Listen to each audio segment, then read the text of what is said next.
hate this.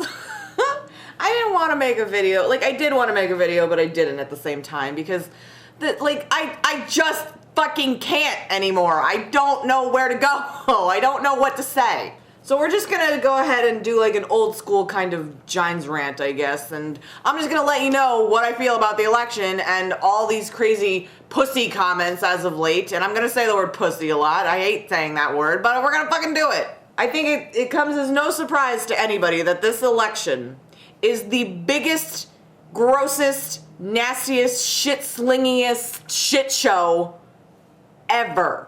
This election has turned families against one another. It's made online a really, really bad place to be. Twitter erupts every time Trump does something and just, oh my God. Where it stands right now, guys, we have 2 children running for office. 2 children who can't stand one another and are smug to one another about their dislike. We've got now some trickle-down smug theory happening because what I think is happening, honestly, is people are so against one particular candidate. Like people fucking hate Hillary and then people fucking hate Trump. And what happens is there's no cross-pollination and people just they focus all their attention and scorn onto their one candidate they don't like. So they don't realize, yeah, maybe there is some crappy things we could bring up about this candidate. What we also need to understand is to bring up the crappiness with your own candidate that you like, that has to come from within. Forcing your opinion and telling people how they should feel about a certain candidate or a certain issue is going to turn people off completely. My personal Facebook has been inundated with people who can't stand Trump, but the way that they come off, especially after these pussy comments, they're saying to me that, like, if you even entertain anything about Trump, oh my God, you're condoning sexual assault. How can you be a woman and even entertain the thought of Trump? Not saying I'm voting for him or anything. I literally have no idea who I'm voting for at this moment in time. But these comments are alarming regarding the pussy comments.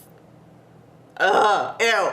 I don't think that they are defensible. I think people trying to defend Trump against these comments is foolish because there is no defense about it. What I think about these comments is this. We are seeing a quote-unquote beta male, who has a lot of money and a lot of power and uses that in order to land his ladies.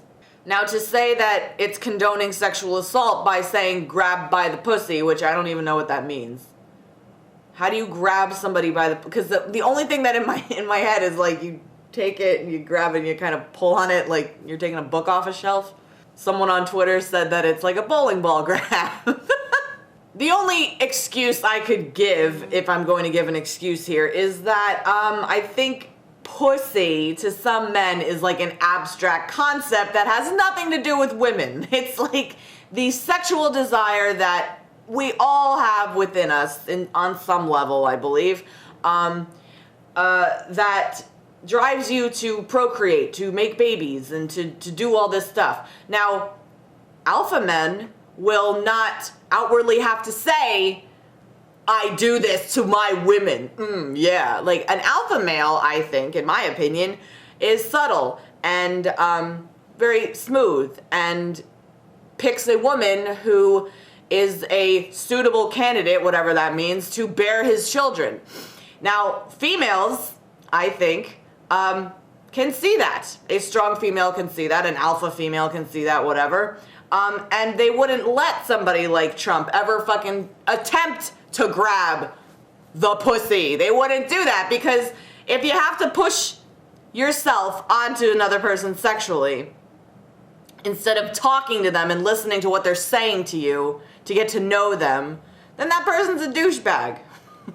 Trump in this recording kind of proved that some women, unfortunately, like the fact that a man has power and money, and that's enough for some women. That's not enough for me. I need way more than that in order to even consider a grab of any kind. Oh God.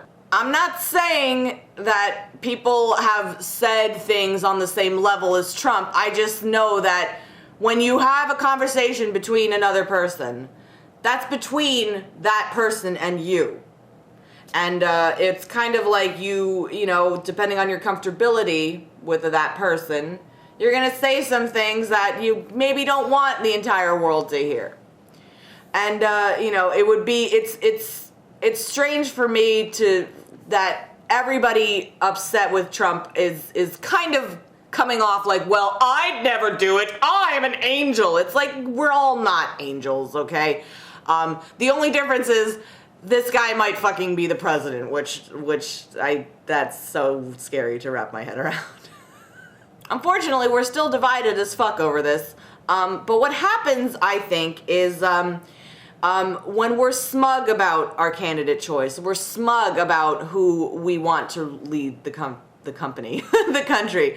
If we're smug over that choice and we only pay attention to the negatives of one candidate and not acknowledge the negatives of the other candidate, this just allows this pervasive assholishness to go forward and to be put out to the universe, and it's gonna make people just be that much more divided, honestly.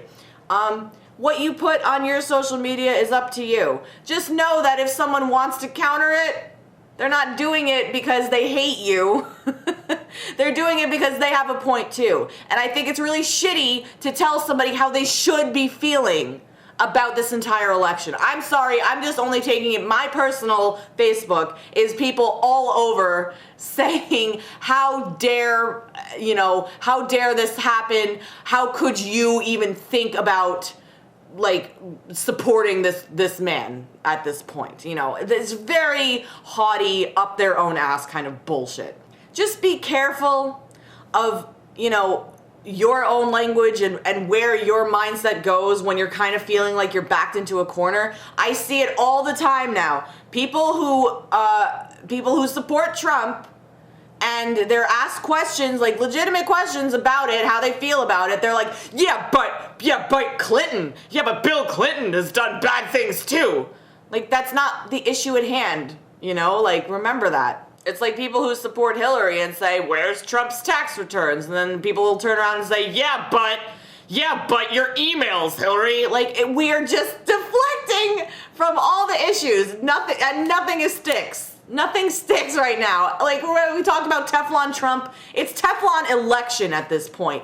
Both of these candidates that I see, I am looking at them. I see just like a clear glass screen above them. When the entire, not above them, just like in front of them. When the entirety of the world is hurling shit at them, nothing fucking sticks. These are two completely, I don't like either of them candidates right now, but you know, one of them's gonna lead us, and that sucks for me to wrap my head around because I'm still undecided. Yes, I am. I know that I've had leanings one way or the other, but I really am. I just don't fucking know. What I do know is being haughty assholes about everything and deflecting from the real issues ain't gonna get us anywhere. So maybe we should grab life by the balls a little bit more and the pussy and fucking just talk and chat and stop being dicks. Oh, I can't do it. We're getting down to the wire. What are we gonna do? Like a week before the election, we'll be like, okay guys, now we can have a serious debate. Ugh. I'm sorry for screaming. I'm sorry if this is rambling, but I wanted to get a video out for you guys. You know, we're picking up and chugging along here. So just thanks for watching, and thanks for being awesome people and being cool to talk to. So I'm gonna go, but thanks for watching and take care, bitches. Without fail, this cat will just go right ahead and ploop on any article of clothing I own that is in that exact spot. Just kidding.